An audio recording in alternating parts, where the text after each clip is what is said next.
So let's say you've got a synth line that you want to make a little bit wider as far as a stereo feel goes. Now, of course, you could use chorus or something like this, but there's probably better ways to do it that don't affect the actual sound as much. So you're not adding any modulation. We're not going to add any effects here. Hopefully we're going to leave the original sound untouched. All we're going to do is make the sound wider. So let's look at 3 different methods. The first 2 methods are really just straight up plugins. We've got a half a bar arpeggio here, just playing back. I'll just show you how simple the part is. And there is a little bit of stereo already on this, but I want to make it even wider and maybe slightly brighter at the same time. That's really the only adjustment we're going to make. So let me just stop the playback for the minute and close this away. And let's bring the mixer up, and I'll show you one of the effects that we can use to make this a little bit wider. So I'm going to use Logic plugins to do this, and we're going to go to Imaging, and we're going to go to Stereo Spread. Now this is probably the most obvious way to increase the stereo width of something.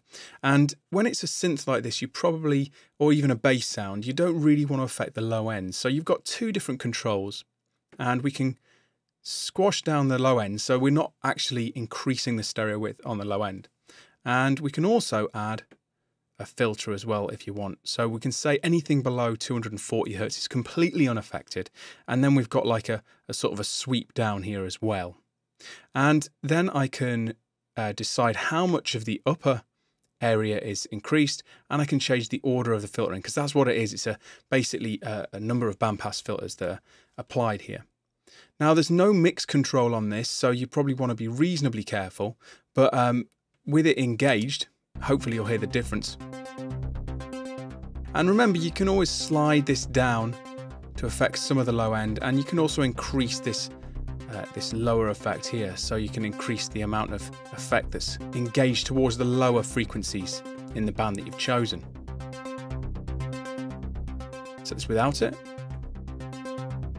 that's with it. And it gets more intense as you expand it over the field. And you can also experiment with the order of the filter. Now, if you want something a little bit more intense, you can go with a delay. Now, it's not the standard delay you're going to use. You're going to use the sample delay. And this is quite interesting.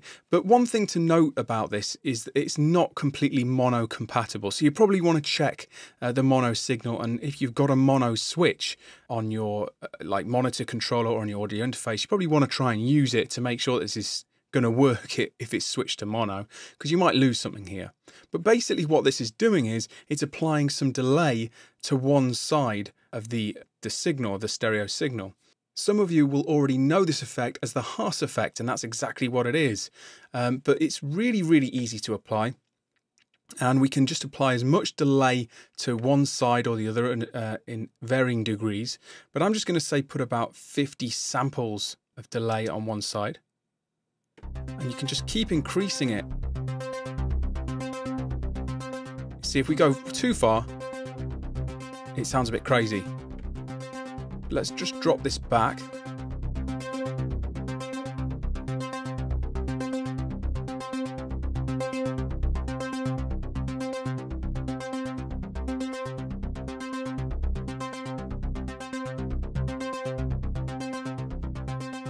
You can hear that drop back into the center when I bypass it. And it's just a really nice way of adding, again, a subtle stereo effect to any sound, especially if it's not one that's a core mono sound. You obviously wouldn't want to do this to your kick drum or your main deep sub bass, but if it's a higher end synth like this, it can really work very nicely. It also works nicely on leads. You can try it on vocals and even guitars.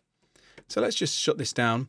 Now I'm going to show you a slightly more involved method that I like to use that gives you more control, and it's a bit more creative, involves a little bit of work and a little bit of routing, but really the results are pretty exciting sometimes. So to show you how this is set up, I've already created a couple of bus sends here you can see on our channel.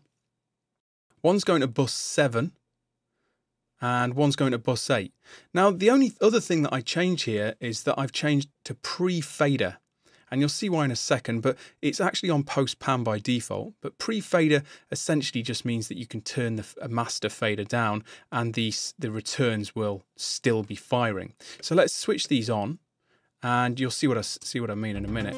So at the minute we've got a multiplied signal. It's pretty loud, it's clipping, and that's because we've got our original and our returns. But if I turn the actual channel down, we've still got our return signals firing, and this is essentially a mirror image of our original signal. What I've done is I've panned them hard left and right. If I brought them both into the center, not only would we get clipping, but we'd have a totally mono signal. So there we go, there's an exact mirror replica, if you like, of our original signal. What it means is that we can affect the left and right channels completely independently. And what I'm going to do is I'm going to put an EQ on each side. And I'm going to put some high end or high mid on one side. Maybe get rid of some of the 1K. Open that up a little bit. And maybe put some high end on as well. Now if I copy this across, you can probably hear that in the left side. Now again, they're mirrored. But if I start to sort of reverse these effects,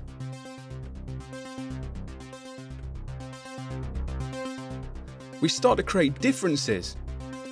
And you might want to balance the level out a little bit.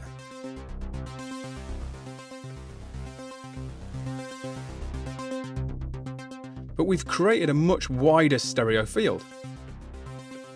And that's without.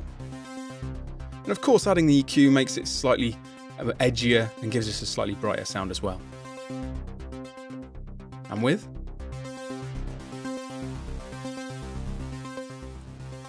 So you get that sort of trippy, wide effect.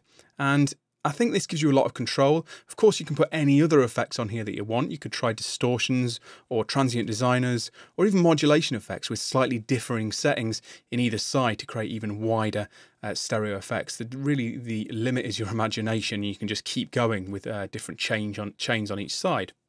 So hopefully this has given you some food for thought and some different ideas how to approach stereo enhancement when it comes to synths.